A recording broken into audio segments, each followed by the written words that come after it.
नमस्कार। इस वीडियो में एक ऐसे प्रेम कहानी को लेकर के चर्चा करूंगा। वैसे पिछले कई दिनों से हम देख रहे हैं सोशल मीडिया पे, आज के ज़माने में आधुनिक समय को यदि ऐसे देखा जाए तो ऐसा प्रेम मिलना कतई संभव नहीं है। ये कहानी है एक नेपाल के दो कपल की, जो लंबे समय रिलेशन में रहे, उसके बाद उन्होंने शादी की। मैं बात करूंगा विवेक पंगोनी तथा सर्जना सुवेदी, जो किसी प्रेम की एक ऐसी कहानी बनते हुए नजर आए हैं। आज के समय में जिस प्रकार से सर्जना सुवेदी ने विवेक पंगोनी को जिस प्रकार से प्रेम किया, वो एक हम सब के लिए प्रेरणादायक था। दोनों की पहचान कॉलेज लाइफ से हुई। दोनों एक ही यूनिवर्सिटी में अध्ययन करते थे और वहाँ उन दोनों की मुलाकात हुई और विवेक ने सर्जना को अपना जीवन साथी बनाने के लिए कदम बढ़ाए थे। दोनों काफ़ी समय तक रिलेशन में रहे और उसके बाद एक निर्णय किया कि हमें शादी करनी चाहिए और दोनों ने शादी भी की। उसके बाद विवेक जो अपनी आगे की पढ़ाई के लिए अमेरिका जाते हैं और वहाँ अपना आगे की पढ़ाई शुरू करते हैं। ऐसे में ही वैसे विवेक सोशल मीडिया इन्फ्लुएंसर थे, जिनकी काफ़ी अच्छी फैन फॉलोइंग भी रही है। 1 मिलियन से ज़्यादा उनकी इंस्टा फैन फॉलोइंग है। बैठे बैठे रील बना रहे थे और उसमें विवेक को सर में थोड़ा सा दर्द महसूस हुआ, चक्कर सा महसूस हुआ। तो सर्जना ने चाहा कि मस्तिष्क की MRI करवाई जाए और उसमें जब MRI करवाई गई, MRI में पता चला कि विवेक को चौथे स्टेज पे ब्रेन कैंसर से पीड़ित हैं और चौथा स्टेज पे हैं। और उस परिस्थिति में जिस प्रकार से सर्जना ने चौथे स्टेज पे ब्रेन कैंसर थी और उसमें जितना सहयोग किया, हमने देखा उनके साथ जिस प्रकार से उन्होंने प्रेम किया, प्रेम को अपने जीवन साथी को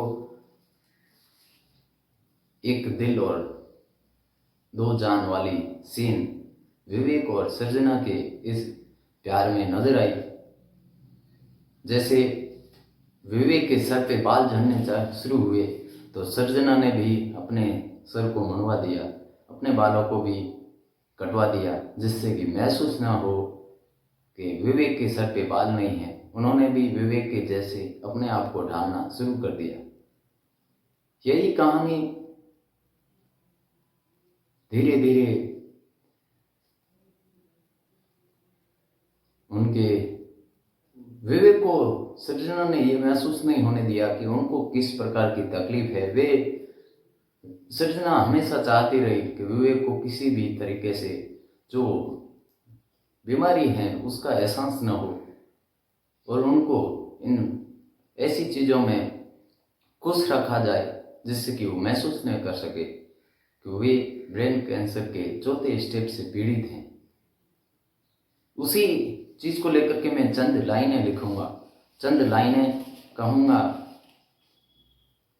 बिना तेरे हर खुशी अधूरी है, फिर सोच मेरे लिए तुम कितना ज़रूरी है। तुम मेरी दुनिया हो, तुम्हारे बिना मैं कुछ नहीं हूँ। ऐसा ही सीन विवेक और सर्जना की स्टोरी में, जो प्रेम स्टोरी है, उसमें दिखा। ना चांद की चाहत, ना तारों की फरमाइश, हर जन्म तुम मिले, मेरी बस यही ख्वाहिश। इसी ख्वाहिश के साथ सर्जना विवेक से भरपूर प्रेम करती रही और हमने देखा कि जिस प्रकार से उनको टूथब्रश करवाती हुई नजर आई, जो आप तस्वीरें देख पा रहे हैं वीडियो में, वे किस प्रकार से उनको सपोर्ट करती हैं, उनके साथ एक नन्हे बच्चे की तरह खेलती, उनका ध्यान जो बीमारी है उससे हटा करके आसपास के वातावरण, आसपास में होने वाली प्रतिक्रियाओं के ऊपर आधारित कराने के लिए संपूर्ण एफर्ट लगाती हुई नजर आई। विवेक आज इस दुनिया में नहीं रहे, लेकिन उनकी और सृजना की प्रेम कहानी हम सब के लिए एक प्रेरणादायक रही, प्रेरणा का स्रोत है। हमें भी आज के समय में विवेक और सृजना की स्टोरी से कुछ सीख मिलती है। जीवन साथी किसी भी परिस्थिति में, चाहे बीमारी की स्थिति में रहे, कोई भी स्थिति हो, उसमें उनका साथ नहीं छोड़ना चाहिए। यही सृजना की स्टोरी से हमें सीखने को मिलता है।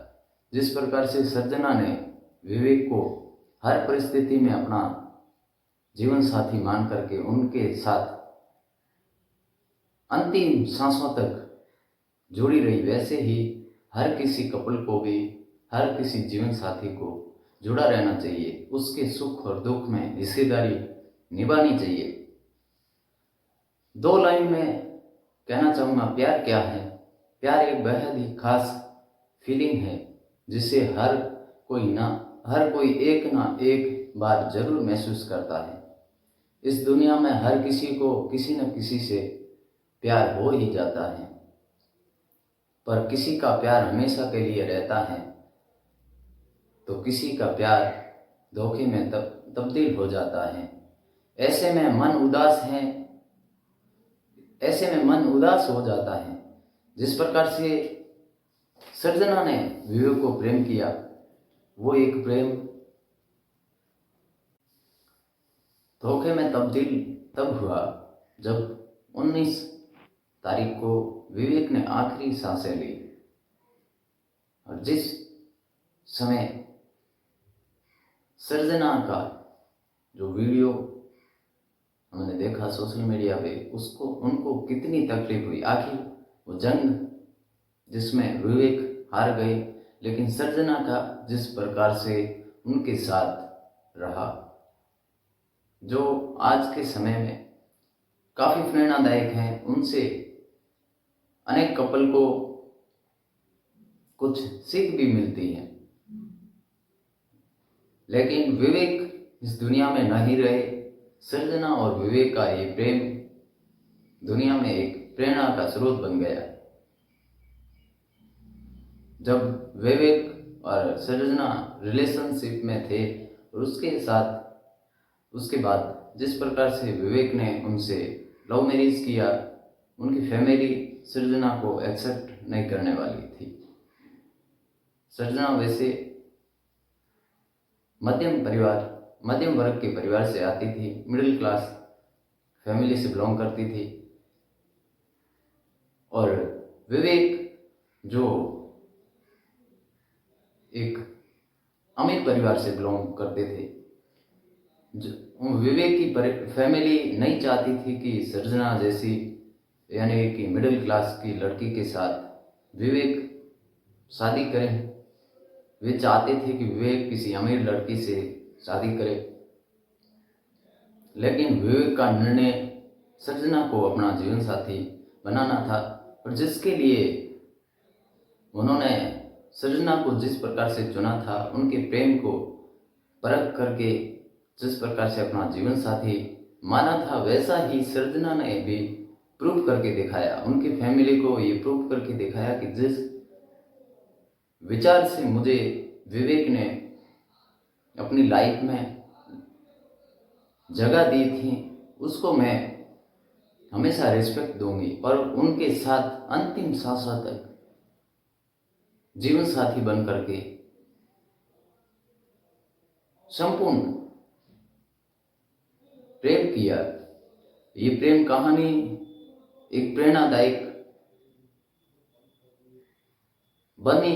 उसका मुख्य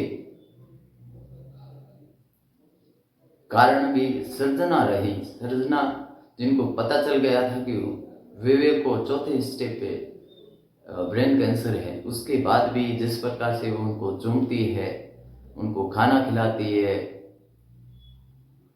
उनको टूथब्रश करवाती है और उनको जो भी सपोर्ट चाहिए, जिस प्रकार से सपोर्ट किया, वो काफ़ी कपल्स के लिए, काफ़ी प्रेम करने वाले लोगों के लिए प्रेरणा का स्रोत बना। ऐसे ही प्रेम की एक दास्तां जिसको भगवान ने उनके सर्जना के साथ बेवफाई की, उन्होंने अपने प्रेम में कतई कोई कमी नहीं रखी और आज वो काफ़ी सुर्खियों में भी हैं और उनके प्रेम को एक उदाहरण के तौर पे लोग जिंदगी में अपनाना भी चाहेंगे। ऐसे ही मैं भी निवेदन करूंगा सभी कपल से कि आप अपने जीवन साथी के साथ इसी तरीके से व्यवहार करें, उनके साथ हर परिस्थिति में खड़ा रहें, जिस प्रकार से सर्जना विवेक के साथ खड़ी रही, जो आज एक मिसाल बनी हुई है प्रेम की। हमने सुना था, लेकिन हमने आंखों से भी देखा है कि प्रेम रियली दिल से भी किया जा सकता है, जो एक सर्जना ने कर दिखाया।